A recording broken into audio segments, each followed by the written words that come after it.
Happy birthday to you. Happy birthday rồi chứ. Nhanh đây chạy qua ơi. Nến nó có hạn chạy qua. Trời mưa quá.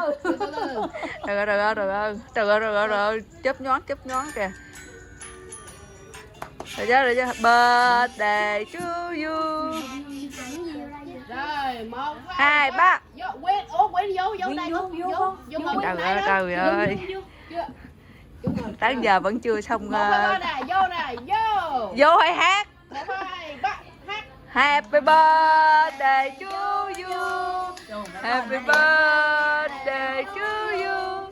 Happy birthday, happy birthday, happy birthday to Bab.